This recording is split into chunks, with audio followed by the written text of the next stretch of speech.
দমকলের ডাক্তার আমানুল হকের মানবিক ছোঁয়ায় প্রাণ ফিরে পেল বাপন মণ্ডল। জলঙ্গির ফরাজিপাড়ার যুবক বাপন মণ্ডলের হাতে ধরা পড়ে ফুটো। কলকাতা, কল্যাণী, বেঙ্গালুরু দেশের একাধিক হাসপাতাল ঘুরেও মেলেনি স্থায়ী সমাধান। চিকিৎসকরা জানিয়ে দেন অপারেশন সম্ভব নয়। শেষ আশায় দেখা করেন দমকলের মানবিক চিকিৎসক ডক্টর আমানুল হকের সঙ্গে। ইকোর পরামর্শ দেন কলকাতার বিএম বিড়লা হাসপাতালে ভর্তি হওয়ার। সেখানে ডাক্তারের চিঠি ও আর্থিক অসচ্ছলতার কথা জানার পর হাসপাতাল কর্তৃপক্ষ ফ্রি অপারেশনের ব্যবস্থা করে দেয়। আজ বাপন সুস্থ, আর এই জীবন রক্ষার নেপথ্যে ডক্টর আমানুল হকের সহানুভূতি ও মানবিকতা। এই ঘটনা আবারও প্রমাণ করলো মানবিক ডাক্তার এখনো আছে, আর তারাই সত্যিকারের ঈশ্বরূপ। আমার প্রথম হাড়ের সমস্যা হয়। প্রথমত আমি দমকল থেকে বহরমপুর থেকে কলকাতা সমস্ত জায়গা ঘোরার পরেও আমার ট্রিটমেন্ট হয়নি। কোনো ডাক্তার করতে চাইনি আমার ট্রিটমেন্ট। এবং আমি সমস্ত জায়গা থেকে ফিরে এসে আমার যত ডকুমেন্টস ছিল আমি ব্যাঙ্গালোরে পাঠিয়েছিলাম। ব্যাঙ্গালোরে পাঠানোর পরেও ওখান থেকে অ্যাপয়েন্টমেন্ট নিয়েছিল, বলেছে যে আমাকে যে অপারেশন হবে না, মানে যে সমস্যাটা যেটা সারা জীবন মেডিসিন খেয়ে থাকতে হবে। তো মেডিসিনের দাম অনেক, আমার পক্ষে সম্ভব ছিল না। সমস্ত জায়গা ঘোরার পরে আমি ডক্টর আমানুল হকের খোঁজ পেলাম। খোঁজ পাওয়ার পরে স্যারের সঙ্গে দমকল স্যার স্যার বসেন দমকল ডক্টর আমানুল হক। তো এখানে আমি খোঁজ পেলাম। খোঁজ পাওয়ার পরে স্যারের সঙ্গে যুক্তি পরামর্শ করার পরে স্যার আমাকে কলকাতা ডাকলো। ডাকার পরে এখানে ট্রিটমেন্টের একটা অপারেশন হবে সেটা বললো স্যার, যে অপারেশনটা বাইরে কোথাও করতে চাই না আমি। যে অপারেশনটার খরচটা অনেকটা, যে অ্যামাউন্টটা মোটামুটি 7 লক্ষ টাকা মতো, যেটা আমার পক্ষে সম্ভব না, আমার ফ্যামিলির পক্ষে সম্ভব না। তো হসপিটাল থেকে এটা আমাকে ফ্রি করে অপারেশনটা করেছে। সমস্ত খরচ, আমার অপারেশনের যত সমস্ত খরচ হসপিটাল দিয়েছে। এবং আমার ট্রিটমেন্ট, আমার অপারেশন ডক্টর আমানুল হক করেছে। সুস্থ করে আমাকে বাড়ি পাঠিয়েছে। বাপন যে ছেলেটার কথা আমরা বলছি, তার অসুখটা যেটা ছিল সেটা খুব যে রিয়ার বা একটা অদ্ভুত অসুখ সেরকম কিছু নয়। কিন্তু আমরা যখন ওকে দেখলাম ফার্স্ট টাইম, তখন আমি দেখি ওর হার্টের মধ্যে একটা জন্মগত ত্রুটি ছিল, যেটা বলি আমরা অ্যাট্রিয়াল সেপ্টাল ডিফেক্ট, যেটা আমাদের হার্টের সার্জনদের কাছে খুব বেশি বড় সড়ো অপারেশনের কিছু নেই এবং জটিল অপারেশনও কিছু নয়। এটা সব থেকে সিম্পল অপারেশন।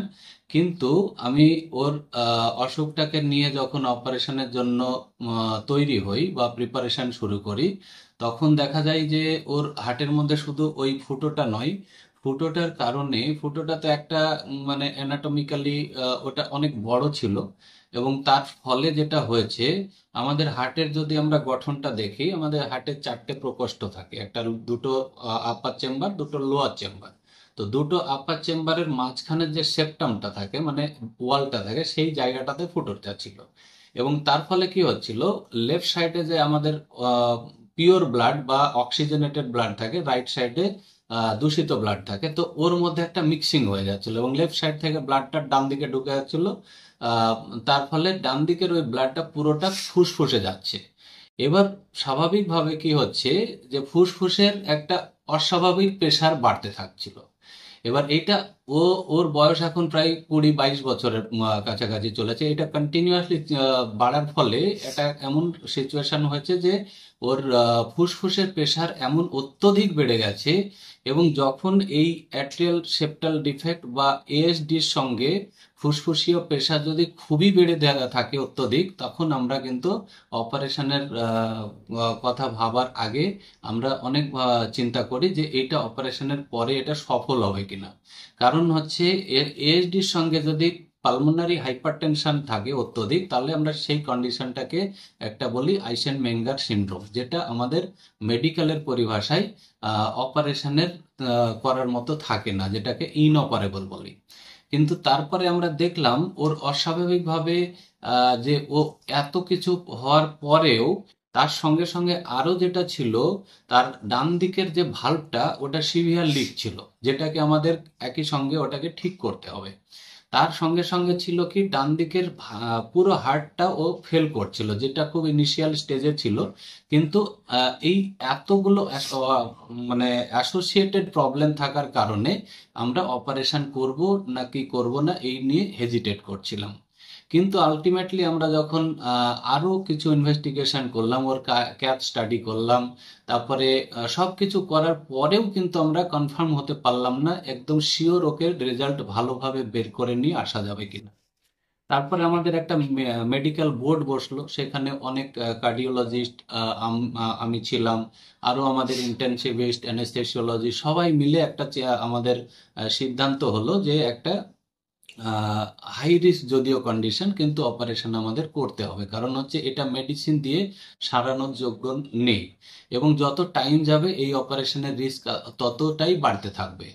এবার প্রবলেমটা কোথায় হলো যে বাপনের কন্ডিশনটা ফিনান্সিয়ালি অতটা স্ট্রং ছিল না, এবং একটা এই ধরনের কমপ্লিকেটেড অপারেশন এবং জটিল অপারেশন করতে যে পরিমাণ অর্থ লাগে, বা প্রাইভেট হসপিটালে বলি, সরকারি হসপিটালে হয়তো এটা ফ্রিতে করা যেতে পারে, কিন্তু এই ঝুঁকিপূর্ণ অপারেশনের প্রাইভেট হসপিটালে করতে গিয়ে যে খরচার পরিমাণ আমরা দেখলাম, তাতে আমাদের সরকারি ভাবে যে কার্ডের ব্যবস্থা আছে, যে স্বাস্থ্যসাথী কার্ড, তাতে আমরা অনেকটা কভার করতে পারছিলাম না, এবং ওর অ্যাপ্রুভাল নিয়ে অনেক সমস্যা হচ্ছিল।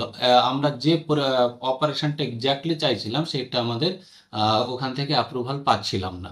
তো আমরা আবার চেষ্টা করলাম, তারপরেও যখন হলো না, এবং সরকার আমাদের হসপিটাল থেকে যে বাজেটটা ওকে দেওয়া হয়েছিল সেটাও কিন্তু ওর পক্ষে সম্ভব ছিল না। তো এই কন্ডিশনে আমি যেটা ভাবলাম, আমি হসপিটালের হায়ার অথরিটিকে একটা চিঠি করলাম, মেল করলাম, যে ওর সমস্ত কন্ডিশনটাকে ডিটেলস জানালাম, এবং আমি একটা কমেন্ট লিখলাম যে এই অপারেশনটা যদিও খুব হাই রিস্ক, এবং অনেক দিন ধরে অপারেশনের পরে আমাদের হসপিটালে ভর্তি থাকতে হতে পারে, এবং খরচার ব্যাপারেও আমি বিস্তারিত একটা জানালাম। তারপরে ওরা একটা মানে এনকোয়ারি করলো, পেশেন্টের বাড়িতে সমস্ত ডকুমেন্টস নিল, ওদের ব্যাংক ডিটেলস নিয়ে, তারপরে হসপিটাল থেকে ওর জন্য একটা পুরো টাকাটাই ওরা স্যাংশন করলো, এবং ওর পুরো অপারেশনটা হসপিটাল স্পন্সর করে আমরা ওর অপারেশন কমপ্লিট করে, তারপরে আর হসপিটালে অপারেশনের পরে মোটামুটি 8 দিন 10 দিন ও ভর্তি ছিল, তারপরে এখন তো সুস্থ অবস্থায় বাড়ি আসছে, এবং ও একদম পুরোপুরি সুস্থ। আমার নাম ডক্টর আমানুল হক, আমি একজন কার্ডিয়াক সার্জন।